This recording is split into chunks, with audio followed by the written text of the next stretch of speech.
Medican Michael. President Bola Tinubu is currently presiding over the Federal Executive Council meeting at the ASU Chamber of the State House, Abuja.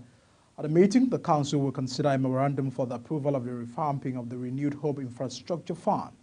Tinubu inaugurated the FEC on August 28, 2023, officially moving meetings from the customary Wednesday to Mondays. The Council's purpose is to formulate policies, execute government projects, and more. Broadly, the President in discharging his executive functions. The Senate President Godswill Akpabio has called for humanitarian ceasefire in Gaza and the unconditional release of all hostages. He also called for access to humanitarian aid for victims of the war conflict zone. Akpabio made a call in his address at the ongoing 148th Inter-Parliamentary Union General Assembly in Geneva, Switzerland. The Senate President urged members of the IPU not to conclude the General Assembly without adopting its demands as part of the resolutions that will be announced after the Assembly. The federal government has concluded plans to train some newly recruited personnel of the Nigeria Security and Civil Defense Corps in 36 states and the Federal Capital Territory as the School Safety Protection Squad to halt cases of abduction of school children from their schools. The commander of the National Safe Schools Response Condition Center, Ahmed Abdurin, discloses just as the Defense Headquarters said troops rescued 137 abducted pupils of the early year primary school and the government secondary school in Kuriga in Chicken Local Government Area, Kaduna, within Zamfara State. This came as President Bola Tinubu welcomed the news of the release of the Kuriga school children, as well as the release of the pupils of the school in Sokoto State, commending all the parties involved in the fifth for their valiant effort. Senior Staff Association of Nigerian Universities, SAN, has announced the end of its 7-day warning strike to give more room for governments to do the needful.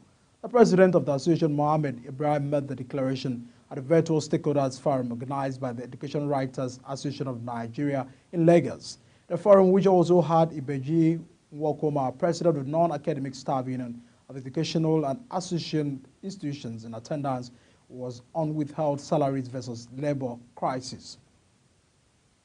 Now, the death toll from stampede in Bauchi at an event for the distribution of arms has risen to 7th, the police in the state said.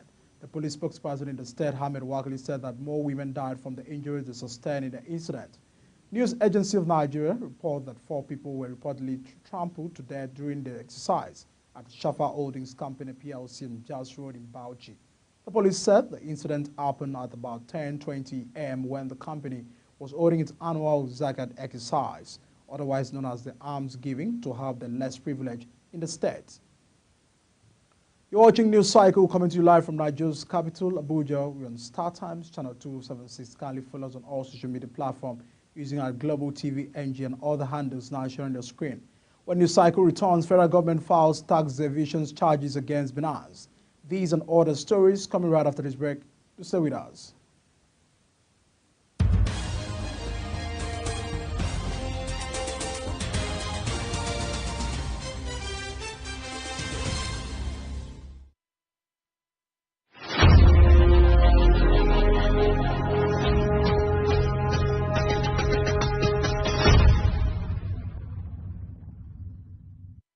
Live broadcast of News Cycle and Global Television. Many thanks for staying with us.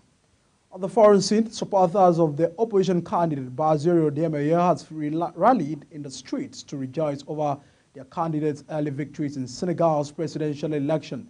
Faye's victory is coming just a week after his release from prison, but his main rival from the ruling coalition insisted that a second round would be necessary to ascertain the winner. The winner will have to steer Senegal, viewed as the beacon of democracy in the cool-heat West Africa, out of 3 years of turbulence and political crisis, and manage revenues from oil and gas reserves that are shortly to start production. Uncertainty remains over the outcome of the unprecedented vote, with official result not expected before the end of the week. An absolute majority is required for a first-round win. The French Interior Minister has launched multiple anti-drug crackdowns, reflecting the government's commitment to show it's serious about tackling the drug trade and crime in the cities ahead of the European elections. The French Interior Minister announced multiple nationwide anti-drug crackdowns, reflecting the government commitment to show it's serious about tackling the drug trade and crime in cities ahead of the election. Interior Minister said that the police unit conducted raids and made several arrests in the northern city of Lille. He said that the authorities are going to multiply the operations that they have prepared for months to hit very hard. And in business, the Ministry of Industry, Trade and Investment has directed applicants of the Presidential Conditional Grant Scheme to submit their national identification numbers as part of the necessary requirement to obtain a grant earmarked to cushion the effect that recent economic reforms have had on businesses in the country. The government, through the Bank of Industry, had said it will be distributing 3 categories of funding totaling 200 billion naira to support manufacturers and businesses across the country. He said that the new rule was based on the new regulations from the Central Bank of Nigeria directing Nigerians to link their national identification numbers with their bank account. It added that only verified applicants will receive the notifications and names must match the applicant's name for the process to proceed. The federal government has donated truckloads of grains to Kano State government for distribution to the needy. The donation consists of 100 trucks of rice, 44 trucks of sorghum, and 4 trucks of maize. The donation arrived just as the state government said it has begun an investigation into its ongoing Ramadan feeding program in the state. The state's Director General of Media and Publicity, Sanusi Tofa, disclosed this to journalists in Kano. He said Dangote Foundation also supported the state with 120,000 10 kg bags of rice. One of the 2 Binance executives detained in Nigeria for alleged tax evasions and other offenses, Nadim, has reportedly escaped from custody. In February, the federal government detained the 2 senior executives of Binance. The arrest came amidst efforts by the government to rein in speculations on the naira by cracking down on cryptocurrency exchanges. The charges against the Binance including non-payment of value-added tax, company income tax, failure to file tax returns, and complicity in aiding customers to evade taxes through its platform. The reportedly escaped from the Abuja guest house where he and his colleague were being held. He was said to have escaped after some guards on duty escorted him to nearby mosques for prayers. Now the federal government has initiated proceedings against Binance, a prominent cryptocurrency exchange platform, over the tax evasion. The charges were filed at the Federal High Court in Abuja by the Federal Inland Revenue Service. They implicated Binance with 4 tax evasions accusations, adding that it was a decisive move aimed at upholding fiscal responsibility and safeguarding the economic integrity of the country. The charges levied against Binance include non-payment of value-added tax, company income tax, failure to file tax returns, and complicity in herding customers to evade taxes through its platform.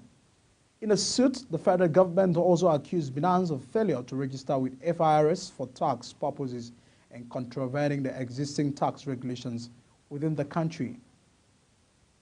On entertainment scene, veteran Nollywood actor Amechi has died after a prolonged illness at the age of 62. Manu Gal was said to have suffered kidney failure and was on dialysis. The sudden news of his demise comes just a few days after a viral video where he solicited funds to help him have a kidney transplant. He was an actor and producer. In 2016, he was nominated for the MVCL 2017 Best Actor in Comedy. His death comes weeks after that of his famous colleague John Okafor, known as Mr. Ibu, passed on. That's the package on this cycle, coming to you live from Nigeria's capital Abuja. We're on Star Times, channel 276. Kindly follow us on all social media platforms using our Global TV NG and other handles now shown on the screen. I'm Medican Michael. Many thanks for watching. See you again.